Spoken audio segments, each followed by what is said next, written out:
Muitas teorias já tentaram explicar por que a Europa e Estados Unidos dominaram o mundo nos últimos 500 anos. O historiador Ian Morris argumenta que a hegemonia se deve, em grande parte, a latitudes e não a atitudes. Estou usando suas roupas, falo sua língua, assisto a seus filmes, e hoje é a data que é porque você determinou que fosse assim. Foi isso que Shahid Farooq, advogado malaio, disse ao jornalista britânico Martin Jacks durante uma entrevista em 1994.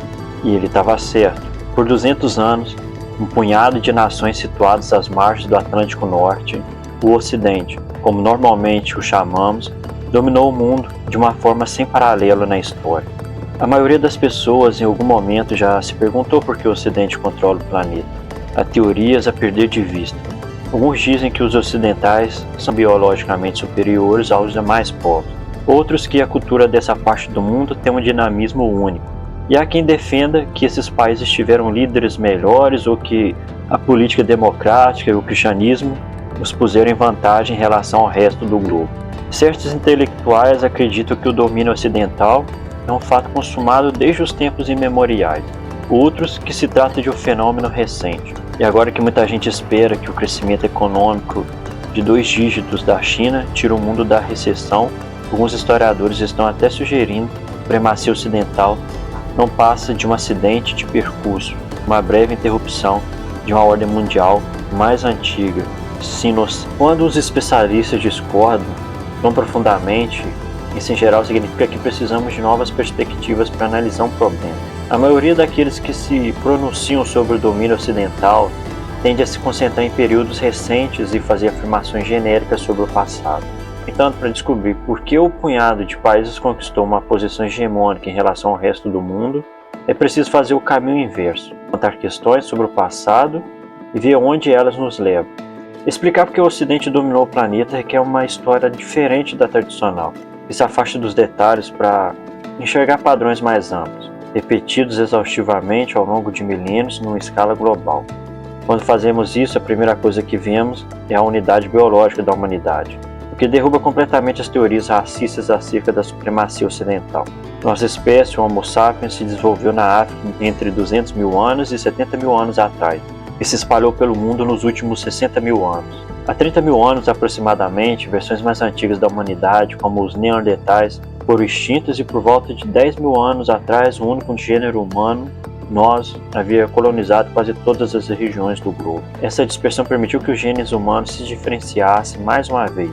Mas a maior parte das consequências disso, como a cor da pele, olhos ou cabelo, é apenas uma questão de aparência.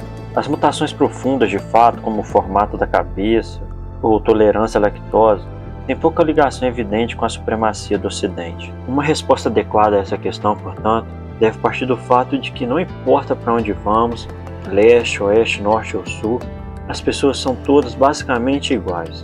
Então por que suas histórias são tão diferentes? Muitos estudiosos do passado sugerem que existe algo de único na cultura ocidental. Basta olhar, dizem eles, para a filosofia de Sócrates, para a sabedoria da Bíblia ou para a genialidade de Leonardo da Vinci. Desde a antiguidade, o Ocidente ofusca todo o resto. No entanto, essas comparações culturais são claramente subjetivas. Sócrates, por exemplo, foi sem dúvida um grande pensador. Mas o período em que viveu, no século V a.C., foi também a era dos grandes profetas hebreus em Israel, de Buda e dos fundadores do Jainismo na Índia, de Confúcio e dos primeiros taoístas na China. Todos esses sábios buscaram resposta para as mesmas questões que Sócrates, e os pensamentos de cada um deles se tornaram os clássicos, obras-primas eternas que, desde então, definem os sentidos da vida para milhões de pessoas. De fato, a semelhança entre os grandes escritos gregos, romanos, judeus, indianos e chineses, que estudiosos chamam o primeiro milênio antes da Era Comum, de Era Axial, um eixo em torno do qual toda a história do pensamento eurasiano sofreu uma guinada. Do Mediterrâneo ao Mar Amarelo, sociedades maiores, mais complexas, estavam deparando com desafios parecidos no primeiro milênio antes de Cristo e encontrando respostas similares. Sócrates é parte de um grande movimento, não um gigante singular que pôs o Ocidente em uma trajetória superior. De uma perspectiva global, o cristianismo também faz muito sentido quando é visto como uma versão local de uma tendência maior do que separa do Ocidente do resto. Na medida que o Império Romano se desintegrou em meados do primeiro milênio depois de Cristo e novas perguntas se tornaram urgentes, a fé de Cristo ganhou algo como 40 milhões de adeptos. Mas nesses mesmos anos, na esteira do colapso da dinastia Han na China, o budista Mahayana e Theravada ofereceu suas próprias respostas às mesmas perguntas e arrebanhou seus 40 milhões de devotos. Pouco depois, o Islã repetiu o feito na África, Oriente Médio e Sul da Ásia.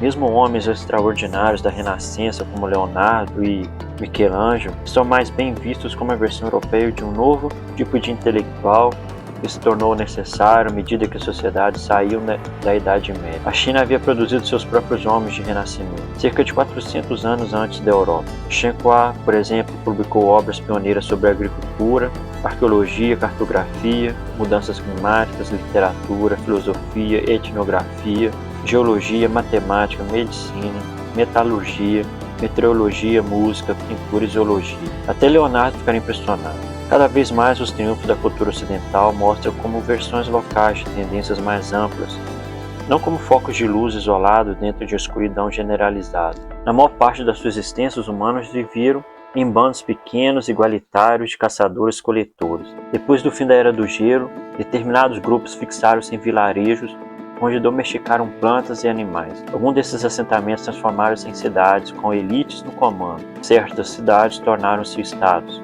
depois impérios e por fim nações industrializadas. Os humanos são basicamente iguais, não importa onde estejam, e por isso todas as sociedades seguiram quase a mesma sequência de desenvolvimento cultural. O Ocidente não tem nada de especial.